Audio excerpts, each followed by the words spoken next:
आप सभी को मेरा नमस्कार। YouTube channel Devansh Hindi classes में आप सभी का हार्दिक अभिनंदन है। आप लोग अच्छे पढ़ रहे हो, देख रहे हो, समझ रहे हो, बहुत अच्छी बात है। लेकिन लगातार आप देखोगे, समझोगे तो बहुत कुछ सीखने को मिलेगा। अब आज मैं जिस टॉपिक पर बात करने वाला हूँ वो BA पार्ट थर्ड ईयर में टिप्पणी आती है, जिसके ऊपर लिपि के विषय में आती है। तो लिपि का उद्भव विकास कैसे हुआ है, लिपि का नामकरण कैसे पड़ा है, लिपि का महत्व क्या है, लिपि क्या चीज़ है, उसके ऊपर मैं थोड़ा सा आपको संक्षिप्त रूप में प्रकाश डालना चाहता हूँ, क्योंकि आपका पेपर अभी रिटन होना है तो थोड़ा सा इसको देख लेना। तो देखिए, सबसे पहले लिपि है। तो लिपि जिसका शाब्दिक अर्थ क्या दिया है, लिखित या चित्रित करना। कोई भी चीज़ लिखने से स्पष्टीकरण होती है, किसी चीज़ के चित्र के द्वारा उसका स्पष्टीकरण होता है। तो उसका शाब्दिक अर्थ जो दिया है वो क्या है, लिखित या चित्रित करना। लिपि का शाब्दिक अर्थ है। तो लिपि क्या है, जो पहली परिभाषा देखी क्या लिखा है कि ध्वनि लिखित संकेतों को लिपि कहते हैं। ध्वनि लिखित संकेतों को। अब ध्वनि क्या है? अरे ध्वनि वह है जो हमारे मुख से निकलती है, जो क्या है कि कै खे गे गे, जो वर्णों का जो समूह हमारे ध्वनि के रूप में निकलता है वही तो ध्वनि है। और ध्वनि में क्या मिले होते हैं, वर्ण मिले होते हैं। तो वही चीज़ ये क्या दिया है कि ध्वनि लिखित संकेतों को लिपि कहते हैं। लिपि क्या है कि एक जिसमें अपन कहते हैं कि लिखने का, किसी भी भाषा का लिखावट करना या उसको चित्रित करना, वो जिसके माध्यम से मानव अपने भाव विचारों को लिख कर स्पष्ट करता है, वो लिपि ही माध्यम होती है, जिसके माध्यम से वो मानव अपने भाव विचारों को लिखता है। तो लिपि क्या है? लिपि वह है जो लिखित या चित्रात्मक होती है, जो लिखकर या चित्र के द्वारा समझाने का प्रयास किया जाता है, जिसको क्या माना है कि ध्वनि लिखित संकेतों का स्वरूप क्या है। ध्वनि लिखित संकेतों को हम क्या कहते हैं, लिपि कहते हैं। जो ध्वनि हम बोलते हैं वही लिपि है। किसी भी भाषा के लिखने की विधि है। दूसरे शब्दों में अपन कहें तो कोई भी भाषा है, चाहे वो इंग्लिश है, चाहे हिंदी है, चाहे उर्दू है, चाहे वो पंजाबी है, तेलुगु है, तमिल है, जो भी XYZ जो भाषा है ना, दूसरी परिभाषित कैसे किया है कि किसी भी भाषा को लिखने की विधि को लिपि कहते हैं। अरे विधि का मतलब है जो तरीका होता है। अरे कोई भी भाषा जिस विधि में लिखी जाती है वो सीधे अर्थों में उसकी लिपि होती है। तीसरी परिभाषा क्या बोल रही है कि ध्वनियों को लिखने के लिए जिन प्रतीक चिन्हों का प्रयोग किया जाता है। ध्वनि को लिखने के लिए जिन प्रतीक चिन्हों का, अरे प्रतीक चिन्ह क्या होते हैं? जैसे आपकी देवनागरी लिपि है, उसमें प्रतीक चिन्ह क्या है, कै खे गे गे गे गे गे गे ने, समझ रहे हो आप? तो ये ध्वनि लिखित से इनको लिखने का जो तरीका है वही आपकी लिपि है। तो क्या दिया कि ध्वनियों को लिखने के लिए जिन प्रतीक चिन्हों का, समझ रहे हो? अरे मैंने अध्यापक बोला और आपने लिखा, तो उसमें ए आया, आधा ध आया, ये आया, तो ये क्या है, ये क्या है, ध्वनि को समझना फिर उसको लिखना। वो लिखने का एक तरीका जो है वो विधि लिपि के माध्यम से है, जिसको हम लिखते हैं, बोलते हैं, समझते हैं। तो ये क्या है, ध्वनियों को लिखने के लिए जिन प्रतीक चिन्हों का प्रयोग किया जाता है वे क्या कहलाती है, लिपि कहलाती है। तो देखिए, मैं ज़्यादा समय नहीं लूँगा क्योंकि टिप्पणी है, आपको शॉर्ट में थोड़ा सा बता रहा हूँ। तो अब बात आती है अपनी लिपि की कि लिपि का विकास कैसे हुआ है। लिपि का विकास कैसे हुआ है, क्योंकि कोई भी देश हो, हर देश को अपनी पढ़ाई जो है अपनी लिपि में मतलब करवाई जाती है। तो लिपि का विकास हुआ है। तो देखिए संसार में सबसे पहले जो लिपियों का विकास हुआ है, मैं संसार से स्टार्ट कर रहा हूँ, अभी अपनी स्टेज यहाँ से चालू होगी, लेकिन संसार में सबसे पहले जो लिपियों का विकास हुआ है उसमें शुरू में जो मिलती थी, जिसमें प्रतीकात्मक भावलिपि और ध्वनि लिपि, प्रतीकात्मक लिपि मिलती थी।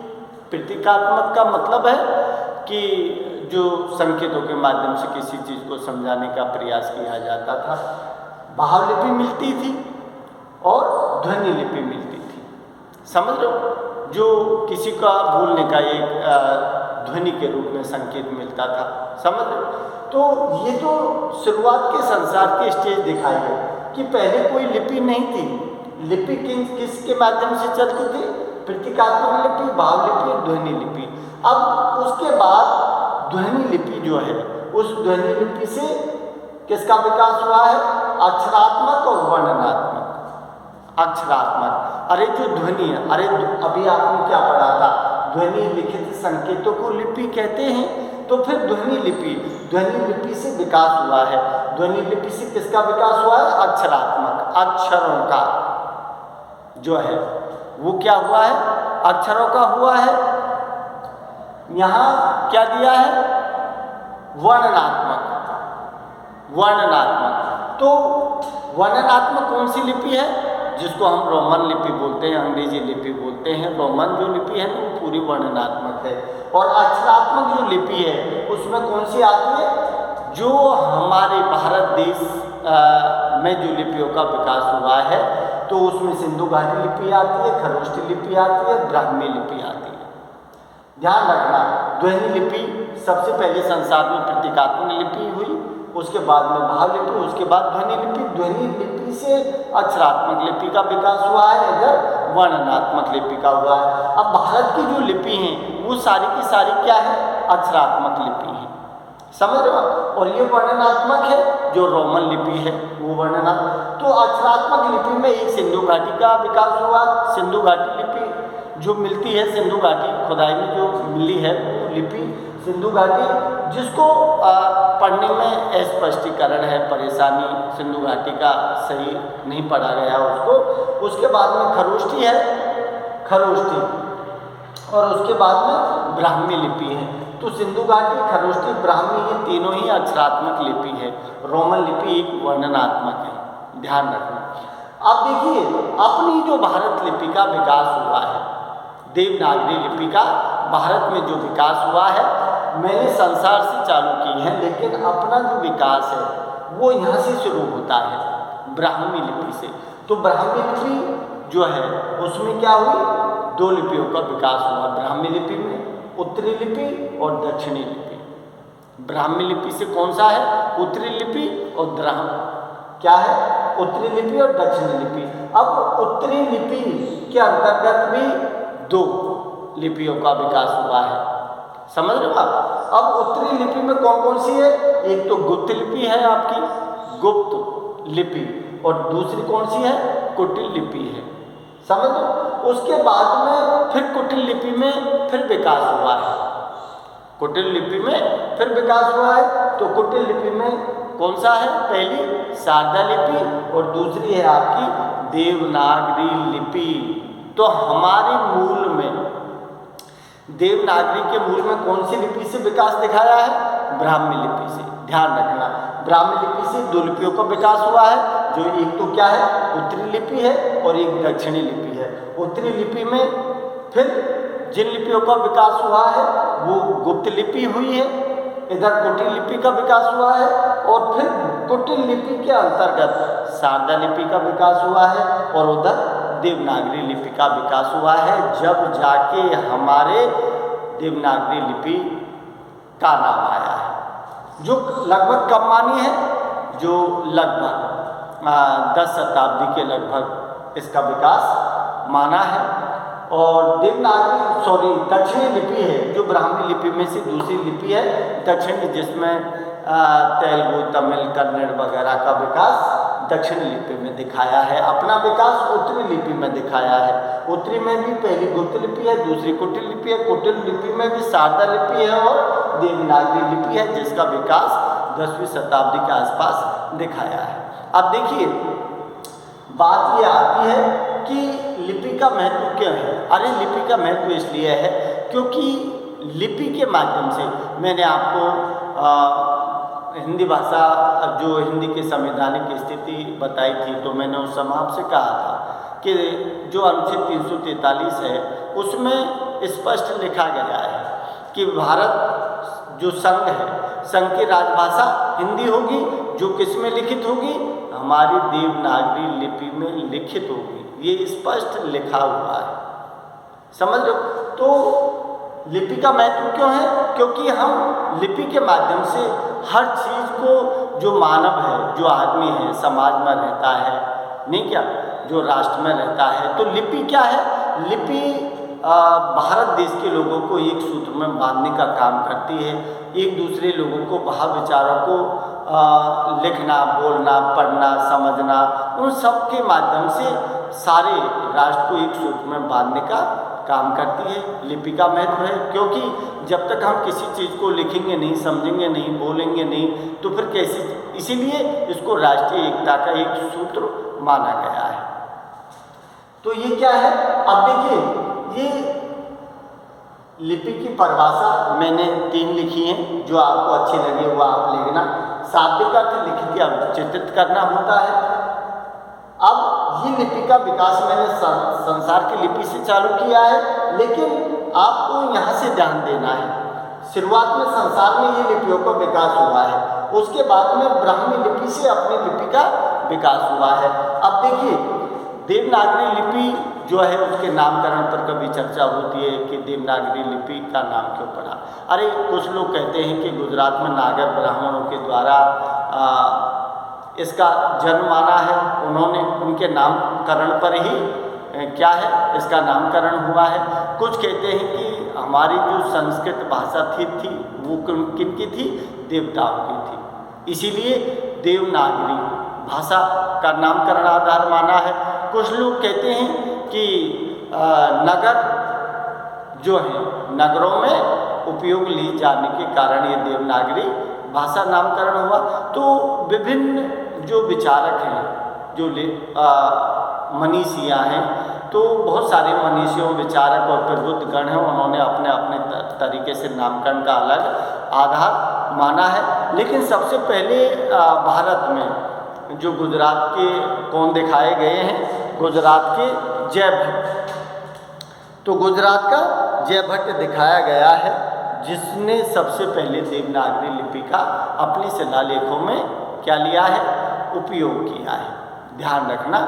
अब बात क्या आती है कि इसकी लिपि के साथ साथ परिभाषा हो गई, आपका लिपि का विकास हो गया और महत्व हो गया, और विशेषता। अब विशेषता क्या है इसमें, वो थोड़ा सा नोट कर लेना, मैं बोल रहा हूँ। पहली विशेषता क्या लिखी है कि एक ध्वनि के लिए एक संकेत। अरे हमारी देवनागरी लिपि है, उसमें केवल एक ध्वनि के लिए एक ही क्या है? संकेत मिलता है। जैसे कै, तो कै एक ही मिलेगा, डबल नहीं मिलेगा, समझ रहे हो?